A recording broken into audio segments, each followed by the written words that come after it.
I have gone from emotionally traumatized to emotionally satisfied to intensified. Yeah, that sums me up. Yeah.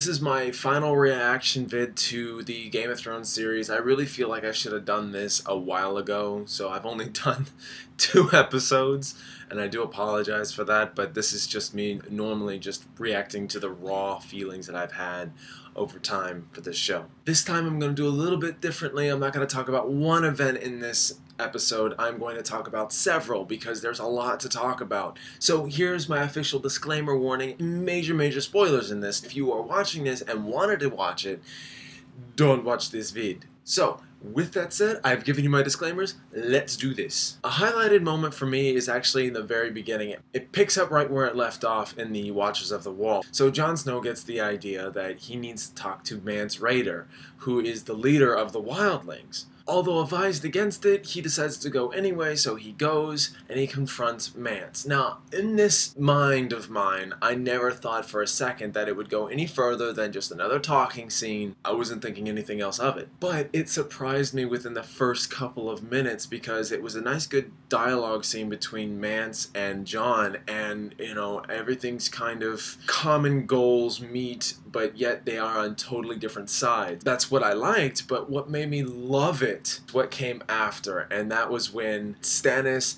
and Davos that are there, and that just blew my mind. Like, I'm watching and I'm like, whoa. They meet Jon Snow, Davos and Stannis Baratheon, who is the actual one true king, show up beyond the wall. Jon, Davos, Mance, Stannis, they all meet. Stannis is like, I put the end to the bullshit right here. I'm the true king. You guys will follow me. And of course he does ask Jon for advice, so I won't forget that aspect. I'm a guy that's really big on dynamics. When it comes to characters who are over here, and they finally meet, I love seeing their kind of personalities intertwine, interact, change, and stuff like that. That stuff is just so emotionally gratifying for me. I guess another highlighted moment for me is the Daenerys storyline. You know, it's very briefly touched upon, but her dragons have actually become kind of a problem. This time it really does some big consequences. The dragons killed a 3-year-old kid. Makes Daenerys totally devastated too, because she's like, these are my children and this is what they do, and harsh reality sets in. Oh, shit. No, God. So she chains up her 2 dragons because her oldest one, I guess, she can't find it right now. She's in bits. She's crying because she didn't want to have to do this because she loves them so much. But, you know, hey, they're not pets. They're wild animals. So moving on, we get into the biggest event. There is Brienne and the Hound and Arya and Podrick meeting for the first time. Again, the dynamics thing. What's gonna happen? Uh-oh. This scene would have gone by fine had Podrick not said anything. Podrick goes, that's the Hound. That's Sandor Clegane. Brienne, she made a promise to Catelyn to bring her daughters home. Now that she's there, she's like, oath, oath, oath, oath. Ah, oath! Fight breaks out. Maybe they'll realize that they have a common goal here. No. What am I thinking? Like, what's happening? This is really happening. Who's gonna die? Because obviously I've already seen how people go out.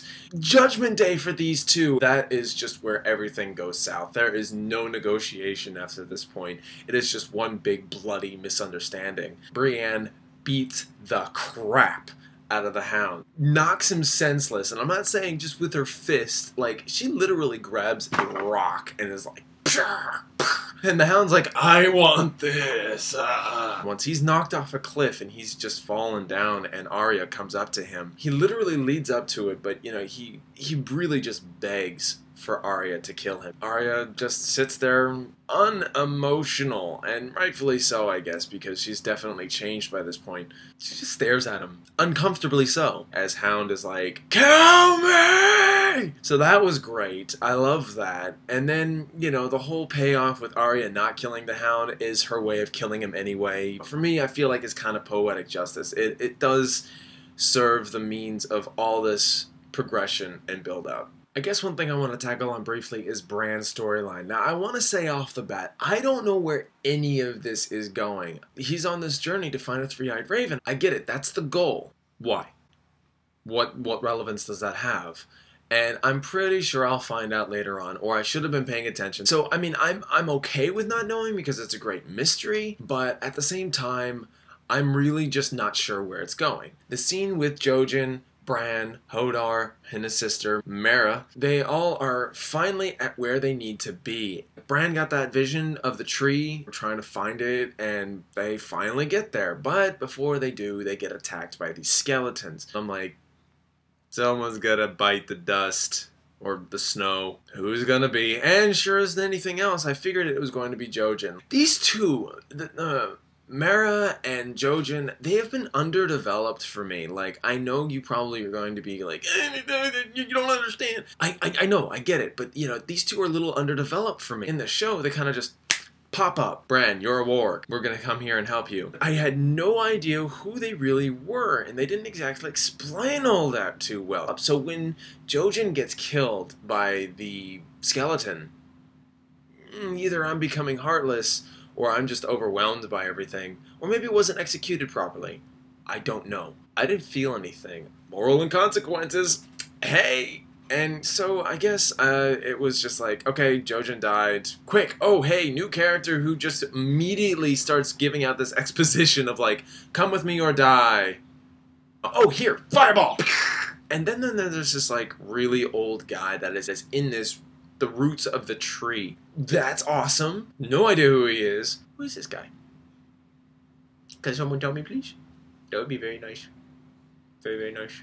I'm pretty sure they're gonna find out. We're gonna find out. We have nearly a year to wait. So here's the biggest thing, and this is the biggest problem that I have, but also the most emotionally satisfying as well. Now, I liked Tywin Lannister. Tywin Lannister has been a cold, calculating father figure who has nothing but dedication to his family, but he isn't exactly the greatest father. Now, I can definitely say that I've been wanting Tywin to get what's coming to him for some time because he's too cold, too calculating, and sometimes he is just too heartless.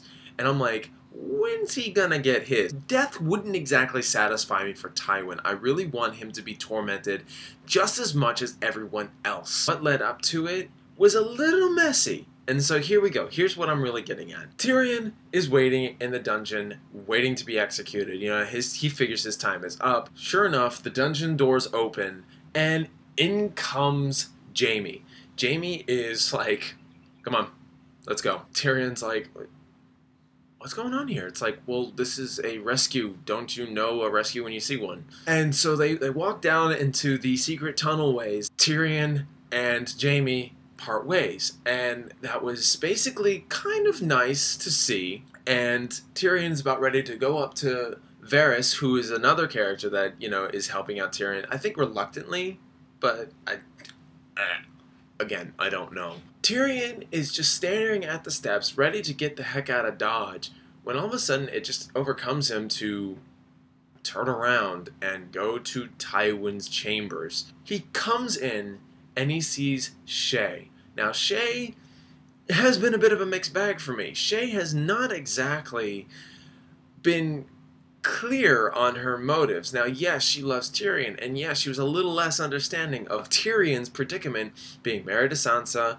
Tywin having a close eye on him, and, you know, ever since Tyrion pushed her away, she kind of went to the dark side and was like, okay, well, I'm gonna screw him over too. He sees her on the bed, she wakes up, and with no dialogue, no nothing, Shae grabs a knife and starts to attack Tyrion. I think they were just on a high over Brienne and the Hound fight, that they really just wanted that same thing here. But it was just like, wait, we need an explanation. Shae might have betrayed Tyrion, but there's gotta be a reason.